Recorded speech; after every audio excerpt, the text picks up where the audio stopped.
Hello friends, one second welcome back to my channel. आज हम सबसे पहले कुछ हार्वेस्टिंग करेंगे, उसके बाद मैरीगोल्ड के सीड्स लगाएंगे और उनका अपडेट भी आपको दिखाएंगे। क्योंकि इस टाइम पे अगर आप मैरीगोल्ड लगा लेते हैं तो आने वाले अक्टूबर में आपको बहुत ही अच्छी फ्लावरिंग मिलेगी। और मैरीगोल्ड के और बहुत सारे बेनिफिट हैं।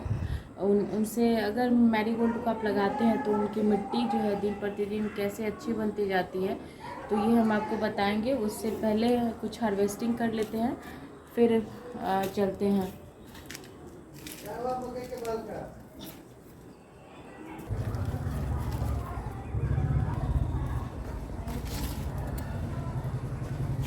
यहाँ पे बहुत सारी गिलकी लगी हुई हैं जिनकी हार्वेस्टिंग हम करके टाइम टू टाइम इनमें आपको हर हार्वेस्टिंग के बाद आपको टाइम टू टाइम इनमें थोड़ी बहुत खाद देनी पड़ती है। अगर आपके पास किचन वेस्ट है तो आप वो भी दे सकते हैं, वरना आप वर्मी कंपोस्ट का भी इस्तेमाल इसमें कर सकते हैं।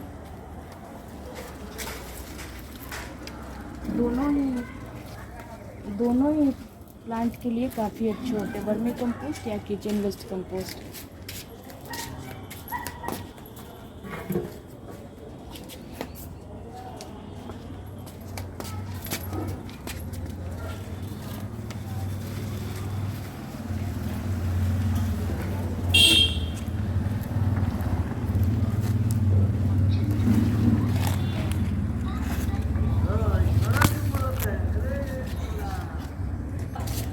आप देख रहे हैं इतनी सारी गिलकियाँ हमें मिल चुकी है। तोड़ई भी इसे आप कह सकते हैं, स्पॉन्ज गॉड भी कह सकते हैं।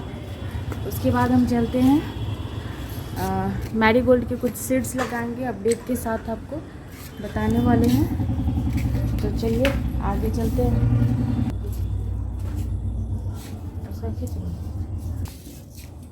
जितने भी फ्लावरिंग प्लांट है उसमें पोटेशियम की बहुत ज़्यादा ज़रूरत होती है।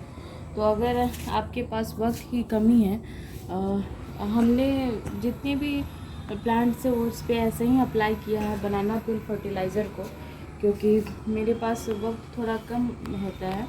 और इसमें बहुत ज़्यादा हम गार्डन में जो भी है मोटे तौर पे काम करके और प्लांट को सेफ़ और हेल्दी रखने की कोशिश करते हैं। तो इस तरीके से आप बनाना पील को ले सकते हैं और सीज़र की मदद से इन्हें छोटे छोटे टुकड़ों में अच्छी तरह से काट लें।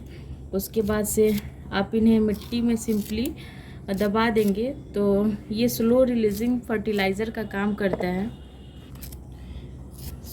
ये धीरे धीरे अपना काम करते हैं और मिट्टी के साथ मिलके ये मिट्टी को भी अच्छा टाइम टू टाइम बनाते रहते हैं। तो अगर आपके पास वक्त की कमी है तो इसके बहुत तरीके से फर्टिलाइज़र आप बना सकते हैं, लेकिन अगर आपके पास वक्त नहीं है तो आप ऐसे भी इन पे अप्लाई कर सकते हैं। तो जैसे ये हमने इसे कट कर लिया है और इसे किसी भी टूल की हेल्प से आप इन्हें मिट्टी के अंदर दबा दें और आफ्टर 10 डेज बाद ये अपना काम करना शुरू कर देंगे। तो और इसमें बहुत सारी फ्लावरिंग भी आपको देखने को मिलेगी। उसके बाद ये है कि आपकी मिट्टी की क्वालिटी भी दिन पर दिन अच्छी होती जाएगी।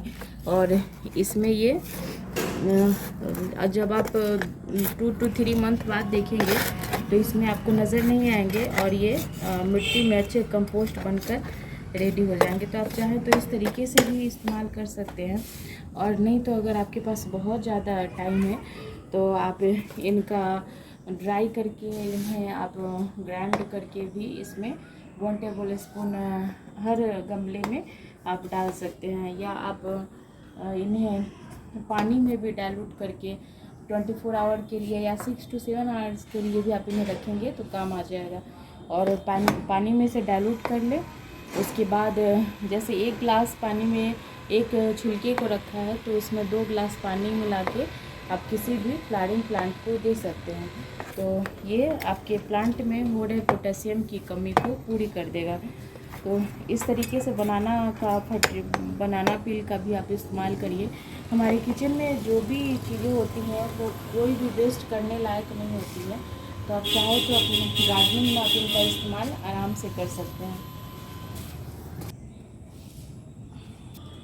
और यहाँ पे हमारी कटिंग्स लगी हुई हैं।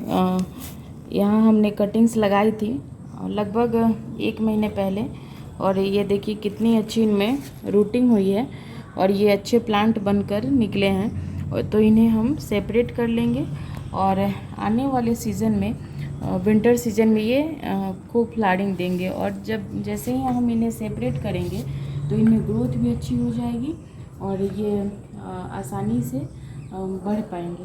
तो इस तरीके से अगर आपने कटिंग लगाई हुई है, अगर कटिंग नहीं भी लगाई हुई है तो इस टाइम पे आप इसके कलांचों की ढेरों कटिंग आप लगा सकते हैं। तो इन्हें हम सेपरेट करने के लिए किसी भी कंटेनर का इस्तेमाल कर सकते हैं। छोटे से छोटे कंटेनर पे भी इसे लगा सकते हैं और बड़े कंटेनर में भी इसका इस्तेमाल। आप देखिए इसमें कितनी अच्छी रूटिंग हुई है और इनकी रूट को छेड़छाड़ किए बिना हम इन्हें शिफ्ट करेंगे।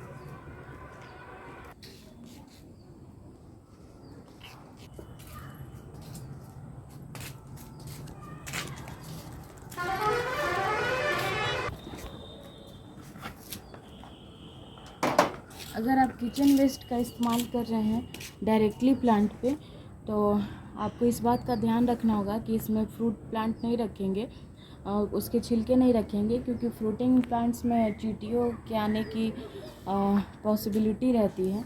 तो उसे हम अलग बनाएंगे। लेकिन वेजिटेबल्स के जो पील्स हैं उसे हम, जैसे इतने बड़े हमारे वो कंटेनर हैं, तो इनमें इसे हम ऐसे ही स्प्रिंकल करके इस पे मिट्टी डाल देंगे। तो ये अपना धीरे धीरे डिकम्पोज होके हमारे प्लांट्स को न्यूट्रिशन प्रोवाइड कराते रहेंगे।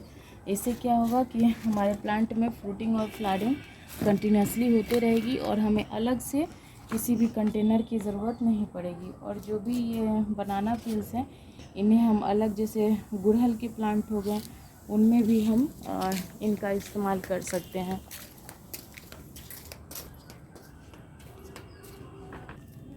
आप इन्हें, जैसे गुड़हल भी हेवी फीडर होता है, तो आप इन्हें गुड़हल में भी आसानी से डाल सकते हैं। जैसे ऑनियन पील्स भी डालते हैं, लेकिन बहुत लोगों की मान्यता होती है कि ये पूजा में इनका फूलों का इस्तेमाल किया जाता है, तो वो ऑनियन पील को डालने से कतराते हैं।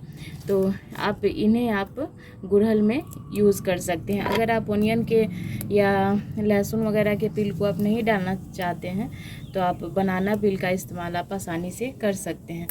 और जितना हो सके आप ये प्लांट के नीचे की जो ये हैं लीव्स हैं, इन्हें आप हटाते रहिए, तब जाके आपके प्लांट देखने में भी खूबसूरत लगेंगे और आपको सफाई करने में भी बनेगी। तो बहुत ज़्यादा आपको इंसेक्ट वगैरह का अटैक आपको देखने को नहीं मिलेगा। तो आप हमारे प्लांट पे देखेंगे कि हमने किसी भी तरह का स्प्रे नहीं किया हुआ है अभी से लेके कभी भी, क्योंकि उतना वक्त ही नहीं मिल पाता है, तो स्प्रे करने का टाइम नहीं मिलता। तो इसी तरीके से छोटी छोटी बातों का ध्यान रख के हम इन सारे प्लांट्स को ग्रो करते रहते हैं। तो आप चाहे तो इस तरीके से भी इस्तेमाल कर सकते हैं। एक और तरीके से आप किचन के कंपोस्ट को आप अरेंज कर सकते हैं। जैसे कोई भी आपके वेजिटेबल या फ्लावरिंग प्लांट है, तो इनकी साइड में यहाँ आप अच्छे से गुड़ाई कर ले, गड्ढे बना ले और इन्हें इस तरीके से साइड में कम से कम आप रूट से कम से कम 1 इंच की दूरी बना के इन्हें इस तरीके से रख लें। उसके बाद से इन्हें अच्छे से मिट्टी से कवर कर दीजिए और ये धीरे धीरे खुद ब खुद ये डिकम्पोज होके और आपको प्लांट को पोषक तत्व देते रहेंगे। तो इस तरीके से भी आप, और देखने में भी ये अच्छे लगेंगे, आपको देखने में भी ऑड नहीं लगेंगे।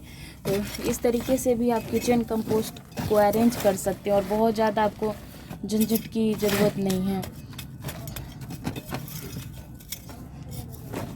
पास कंटेनर कोई सा भी खाली नहीं है तो आप मैरीगोल्ड के सीड्स को लगाने के लिए आपको अलग से किसी भी कंटेनर की आपको इस तरीके से आप कोई सा भी प्लांट के नीचे इन्हें ऐसे मैरीगोल्ड के सीड्स आते हैं जो पिछले साल के हमने थे, इन्हें ऐसे ही स्प्रिंकल कर दीजिए। आफ्टर 10 डेज़ ये आपको प्लांट बनकर रेडी।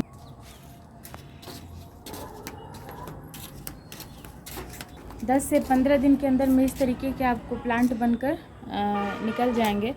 तो आप इन्हें सेपरेट कर लें और इससे मैरीगोल्ड को लगाने से बहुत सारे बेनिफिट हैं। जैसे ये नीमाटोड वगैरह की प्रॉब्लम अगर आपकी मिट्टी में है तो इससे ये बचाता है। और बहुत सारी जैसे आपके गार्डन में अगर बहुत ज़्यादा मॉस्किटो वगैरह आते हैं तो उनसे भी आपके गार्डन को ये सेफ़ रखता है।